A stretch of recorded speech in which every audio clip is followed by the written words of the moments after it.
Hi everyone, and welcome to The Abstract. A couple of weeks ago, we explored Marc Jacobs' creative process. Last week, we reviewed his Spring-Summer 2018 collection. So to close this series, I thought we'd take a closer look to the most recurrent element of his runway show. That is Headwraps. Let's do it.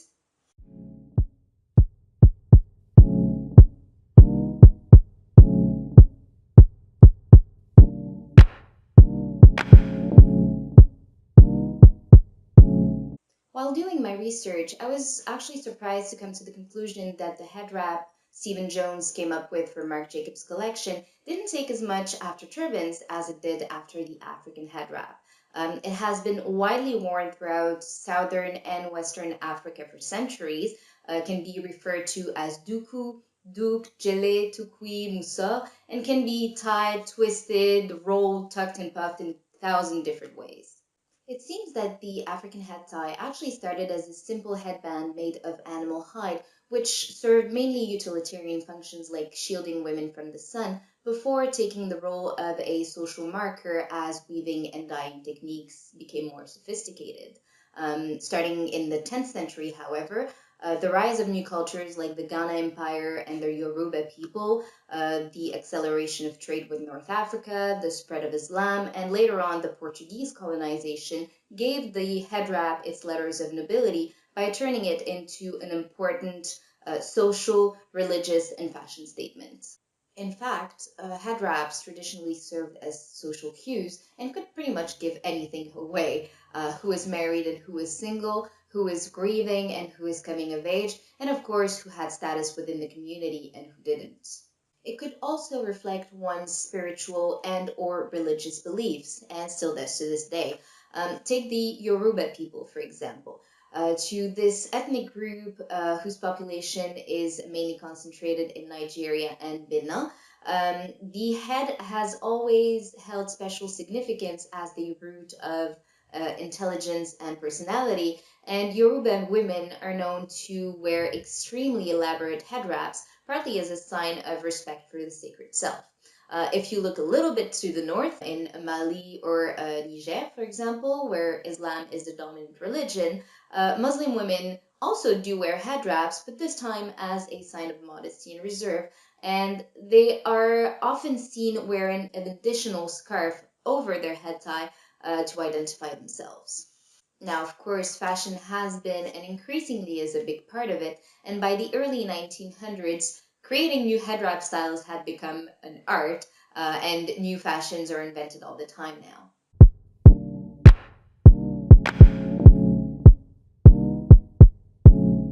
What comes to mind when you think of turbans? For me, it was Simone de Beauvoir, Sikhs, and Ottomans, until sculptures from Mesopotamia and ancient India actually taught me they had been around since the third millennium before Christ, during which they were worn by men and women alike.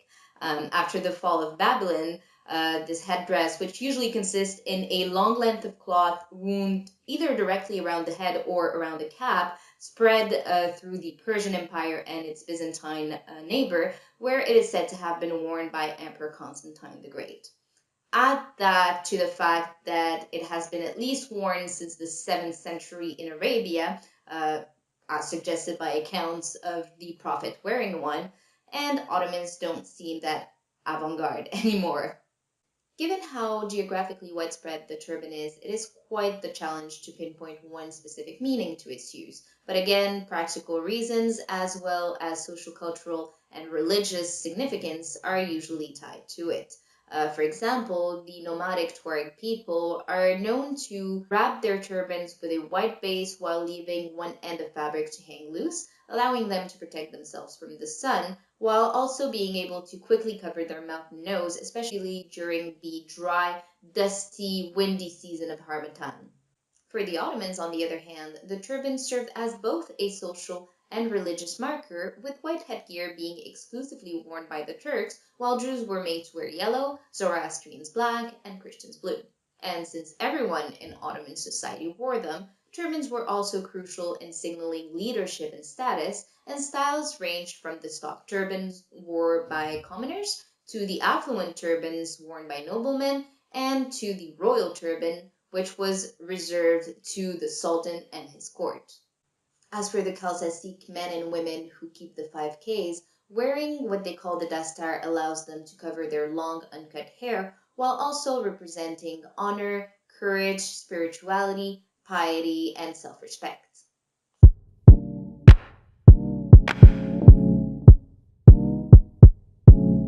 As I mentioned in my runway review of Marc Jacobs' Spring-Summer 2018 collection, some of the headgear shown was very evocative of the Muslim veil, which is worn by women all over the Muslim world and can be tied in many different ways depending on the wearer's origin, culture, convictions, and personal preferences.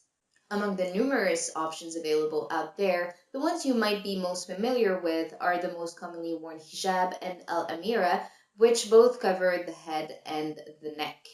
The first one consists in a square or rectangular piece of fabric, which is folded, put over the head, and tied under the chin, while the second one consists in a tight-fitting cap worn underneath a tube-like loose scarf. Other styles like the dupatta, which is popular in South Asian countries like India, Pakistan, and Bangladesh, and the shaila, which is popular among women from the Gulf, have a looser fit and can sometimes leave the neck exposed. It is interesting to note that the Muslim veil, which the Prophet enjoined women to wear as a sign of reserve and modesty as well as to avoid being harassed, has become an important part of the modest fashion movement, a trend seen mostly among style-conscious young Muslims, which favors decent lengths, raised necklines, figure-obscuring fits, and sensitive layering. In Marc Jacobs' Spring-Summer 2018 collection, I found these two head wraps to be the most reminiscent of the Muslim veil, and particularly to this style of hijab featured in Closet, Indonesia, and called the slumpy side. It is worth mentioning that turbans and head wraps have become increasingly popular within the Muslim modest fashion community, sometimes giving rise to heated debates about whether these constituted proper hijab.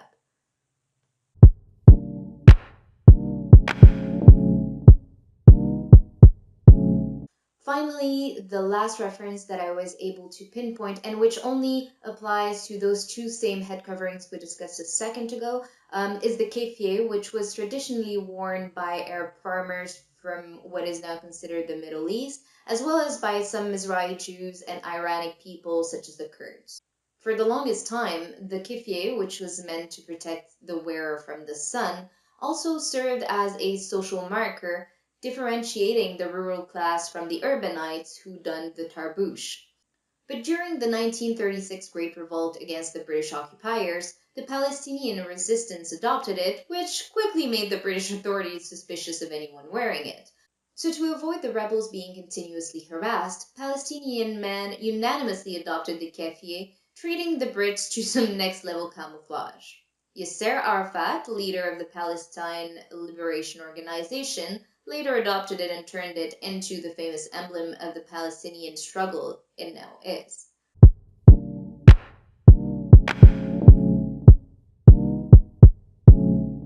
Now, of course, head wraps of the kind shown on Marc Jacobs' show have been around in the Western world for a couple of centuries, whether that be in America or in Europe. In 17th century United States and over the next 2 centuries, it was imposed to women of African descent as a badge of enslavement and as a symbol of racial differentiation between whites and blacks.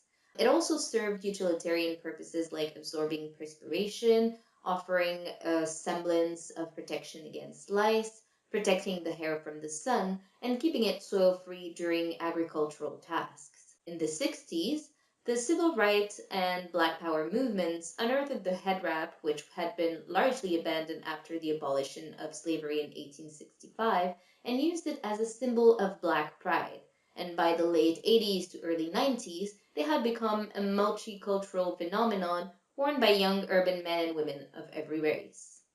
In Europe, on the other hand, turbans became a popular accessory at the beginning of the 19th century as contact with what was at the time considered the East was facilitated by Napoleon's occupation of Egypt from 1798 to 1801. This sparked the taste for the exotic that was to follow, and many artists, including Delacroix and Lord Byron, either made a journey to the region or simply relied on travelogues to feed their compatriots' imagination with portrayals of faraway lands ruled by cruel despots surrounded by languid odalisques. The appetite for Orientalism further manifested itself in fashion, and turbans became the go-to accessory for wealthy women who wanted to cultivate an air of mystique. In 1909, Les Ballets Russes performed for the very first time in Paris with great success, and their exotic decor and costumes inspired Paul Poiret's Oriental line, where there was no overlooking the turban. And even as the idea of what constitutes the Orient has changed, it is still associated with a richer and more sensuous lifestyle, and turbans continue to make appearances on the runways to this day, as they did in Marc Jacobs' show.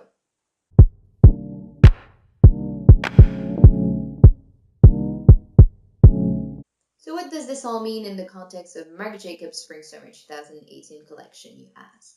Certainly, he didn't go around wrapping almost every single model's hair in cloth just for aesthetic considerations, right?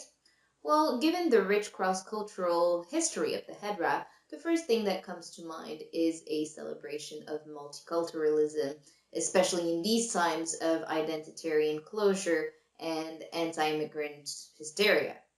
Come to think of it, the diverse cast and the blend of African, Middle Eastern, and South Asian influences does back up the idea and can even suggest an homage to the aforementioned cultures. Well, not so fast. While I don't expect an homage to be explicit and certainly respect Marc Jacobs' right to leave it to the viewer to research and interpret the provenance and meaning of the head wrap shown on his show, I certainly do expect this approach to be all across the board. So when he passes on crediting the cultures he was inspired by, reducing the heritage of over 3 billion people to a vague somewhere in the process, I have a slight problem with him blabbering about how his previous work and muses Sofia Coppola and Kate Moss were the inspiration behind the headgear. Add that to the fact that I'm getting a strong vibe that the head wraps were indeed designed to appeal to the Muslim community, which not only is the fastest growing religious group, but also is massively represented in those cultures that we discussed, so the Middle East, Africa, South Asia, and you can see how what I could have in other circumstances dismissed as run-off-the-mill commercialism becomes a little bit iffy. So I guess what I'm trying to say is if you're looking to wear head wraps this summer, how about looking for brands that actually care about celebrating their heritage instead of hiding it? I came across this brand on Instagram while I was doing my research, and it's called The Wrap Life. I will be leaving a link to their website in the info box if you want to check it out. They have the most beautiful scarves, and they have great tutorials for people like me, so noobs. It actually took me 30 minutes to wrap this one, but at least it stayed on my head for the entirety of the video, so didn't do so bad there. Alright everyone, I think this wraps up our series revolving around Marc Jacobs Spring Summer 2018 collection. I hope you enjoyed this format. I'm looking forward to hearing your thoughts about what you liked, what I can improve. The fall 2018 London Fashion Week is currently in full swing, so I think that my next series will actually be about a British designer. If you have any requests or suggestions, I'll be happy to take them. And in the meantime, if you like this video, please give it some love, subscribe and follow. That way I won't keep talking to myself. Au revoir.